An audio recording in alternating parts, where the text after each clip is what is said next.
మరి పల్లవి ప్రశాంత్ గారు బెట్టింగ్ యాప్స్ని ప్రమోట్ చేస్తున్నారంట, దీని మీద మీ స్పందన? ప్రమోషన్ చేస్తున్నాడంటే ఇంకా మనోడు ఆగట్లేదు అనమాట. ఎందుకంటే భూమి మీద నూకలు కొన్ని రోజులే ఉంటాయని అంటారు కదా అందరూ. క్రియేటివిటీ వచ్చిన తర్వాత కొన్ని రోజులు వాడుకోవాలి, అది ఎలా ఉపయోగించాలి పబ్లిక్ని, మళ్ళీ ప్లస్ ఎలా అట్రాక్షన్ చేయాలి మీడియాకి కూడా ఇదని చెప్పేసి చూస్తారు.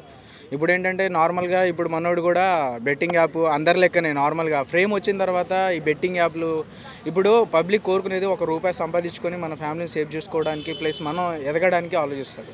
కానీ ఇప్పుడు ఎలా అంటే బెట్టింగ్ యాప్స్ వల్ల అందరు ప్రమోషన్ చేసేస్తున్నారు అది వచ్చే రూపాయికి. కానీ నార్మల్ పీపుల్ ఉన్న వాళ్ళకి, స్టూడెంట్స్కి అయినా సరే, ఇంట్లో ఉన్న కొంచెం పబ్లిక్ అయినా సరే అది చూసి అట్రాక్షన్ అయిపోయి ఏదో పైసల కోసం ఆశపడడం, మనం కూడా తొందరగా రీచ్ అవ్వాలని చెప్పేసి ఆ కాన్సెప్ట్తో అందరూ ఇదైపోతుంది. అది బేసిక్గా మంచిదే అనొచ్చు. ఎందుకంటే ఆ గేమ్ ఆడి అంటే ఫ్యూచర్ అయినా సరే అర్థమైపోతుంది మనోళ్ళకి. ఏంటి ఆడిన తర్వాత ఉన్న పైసలు ఎక్కడ ఇంట్లో ఆగట్లేదు, ఇంకో రూపాయి మళ్ళీ ఖర్చు పెట్టి దానికే మళ్ళీ ఇది అంత మనీ స్పాట్ చేస్తారు తప్ప ఇంకా లైఫ్ రోడ్డు మీద పడుతుంది తప్ప ఏం లేదు. అప్పటికైనా తెలిసి వస్తుందేమో అని ఆలోచిస్తున్నారేమో బ్రో, అంతే. సో మరి బిగ్ బాస్ లో గెలిపించింది దీనికోసమేనా పల్లవి ప్రశాంత్ గారిని? బ్రో ఇప్పుడు పల్లవి ప్రశాంత్ అని అనొచ్చు బ్రో, ఎందుకంటే మనోడు ఒక్కడే కాదు, పల్లవి ప్రశాంత్ అయినా సరే ఇప్పుడు చాలామంది అందరు కూడా సెలబ్రిటీలు అయిన వాళ్ళు కూడా అందరు కూడా ఇప్పుడు ప్రమోషన్స్ చేస్తూనే ఉన్నారు బెట్టింగ్ యాప్స్ గురించి. ఇప్పుడు దాదాపుగా రన్నింగ్లో నడిచేది బెట్టింగ్ యాప్ గురించే ప్రమోషన్స్.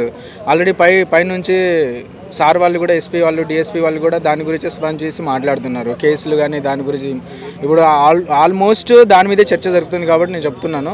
ప్లస్ అది మీకు అర్థం అవ్వాలి బ్రో, ఒకటి మీడియాకు కూడా అర్థం అవ్వాలి. ఏంటంటే కొంచెం ఇది వాళ్ళకు కూడా సంబంధించేటట్లు చెప్తే బాగుంటుంది. బేసిక్గా నాకు దాని మీద ఐడియా లేదు కాబట్టి కొంచెం నాకు తెలిసినంత నేను చెప్పగలను. అదే కొంచెం మనోడు ఫ్రేమ్ వచ్చిన తర్వాత చాలా వరకు ఏంటంటే రైతులకి బాగా చేస్తాను ప్లస్ అందరికీ సహాయం చేస్తానని చెప్పాడు. మహా అంటే 1 కూడా బయటికి రాలేదు బ్రో. నేను ఒకసారి నాకు మధ్యలో క్లిక్ వచ్చినప్పుడు, వీడియోస్ వచ్చినప్పుడు కూడా ఎవరిది పల్లవి ప్రశాంత్ది ఇన్స్టాగ్రామ్లో క్లిక్స్ వచ్చినప్పుడు కూడా నేను చూడడానికి ఓపెన్ చేసి మనోడు ఏమైనా చేశాడా లేదా అనేది కూడా నేను ఆలోచిస్తాను. బట్ చూస్తే 1 or 2 ఇంచెస్ నాకు 1 or 2 వీడియోసే కనిపించింది. దాంట్లో ఏంటంటే ఒక్కడు కూడా కరెక్ట్గా లేదు బ్రో. ప్లస్ వచ్చిన తర్వాత అమౌంట్ వచ్చిందా కూడా పిఎఫ్ జిఎస్టీ కట్ అయిపోయి వచ్చిందన్నాడు. ఓకే, వచ్చింది అమౌంట్ బయట ప్రజలకి, జనాలకి, ఏది రైతులకి ఇస్తా అని చెప్పాడు. అది వాస్తవం, అది చేయలేదు కాబట్టి అది వాడుకోవడానికి ఇంకా రైతుల మీద ఇప్పుడు అందరం ఫస్ట్ ఆఫ్ ఆల్ ఇప్పుడు మీడియా అయినా సరే ఎవరైనా సరే బ్రో అందరు రైతు కుటుంబం నుంచి వచ్చిన వాళ్ళని. బేసిక్ అది సెన్స్ అతను ఆలోచించకుండా దానికి ఇప్పుడు ఏదేదో హైప్ చేసుకుని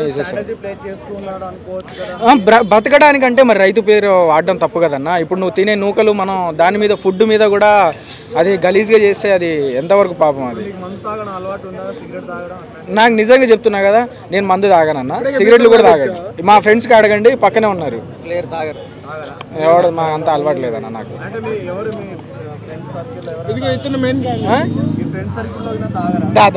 అసలైన మెయిన్ పొద్దున్న లేస్తే నీ మందులే అంటాడు, అంతే. నువ్వు మార్చలేనివాడివి, మందు తాగితే తెలుసు, మందు తాగితే ఎంత ప్రభావం మీకు తెలుసు. ఇప్పుడు అది కాదు బెట్టింగ్ మ్యాచ్ గురించి చెప్పన్నా ఇప్పుడు వీళ్ళకెందుకు సలహా ఇస్తున్నారు కదా, కరెక్ట్ చెప్పినావు కదా. వాడు మందు తాగి వాడి సంతోషాన్ని వాడు ఆలోచిస్తాడు కానీ బయట ప్రజలకి మన ఫ్యామిలీ సపోర్ట్కి ఇవ్వట్లేదు కదా. బెట్టింగ్ యాప్ ఆడిన తర్వాత ₹1 ఇప్పుడు వాడు 150 మహా అంటే క్వార్టర్ ఎంత ₹180. ₹180 తెచ్చి ₹20 వాటర్ బాటిల్ తెచ్చి ఒక ₹20 మొత్తం ₹250 అయిపోతుంది.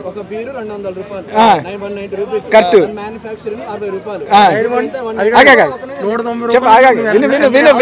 చెప్తాడు ఆగు బ్రో, చెప్తాడు. నీకు ₹100 ఎక్స్ట్రా అమ్ముతున్నాను అంటే ₹130 ఎక్స్ట్రా అమ్ముతున్నాను, ₹90 అంటే అది గవర్నమెంట్ కి వెళ్తుంది. సో నువ్వు బెట్టింగ్ ఆడి డబ్బులు గెలుచుకుంటే ఒక 30,000 గెలుచుకుంటే 30% గవర్నమెంట్ తీసుకుంటుంది. మరి అప్పుడు గవర్నమెంట్ ఎందుకు తీసుకోవద్దు కదా అన్నప్పుడు అది ఒక గవర్నమెంట్ తప్పు కదా. ఇప్పుడు అది ఒకరే చేస్తే తప్పది. మనం దాదాపుగా అలాంటి వాళ్ళు ఎంతమంది చేస్తున్నాం అదొకటి ఆలోచించుకోవాలి. దాంట్లో ఇప్పుడు మందు తాగేటోళ్ళు మా ఒకరే ఇద్దరం కాదు కదా. బెట్టింగ్ యాప్ చేసినోడు మరి ఒక్కడే చేస్తున్నాడు. అట్లా వాడిని చూసి అందరు నేర్చుకుంటున్నారు. మరి అది పబ్లిసిటీ. ఇప్పుడు ఆడొచ్చి ఇప్పుడు ఫ్రేమ్ వచ్చినోడు వచ్చి నేను ఇది బీర్ తాగు ఇది తాగని చెప్పట్లేదు కదన్నా. అది జుమ్ తాగితే అరే వాళ్ళు వెళ్ళి బెట్టింగ్ ప్రమోషన్ చేస్తలేరు కదన్నా.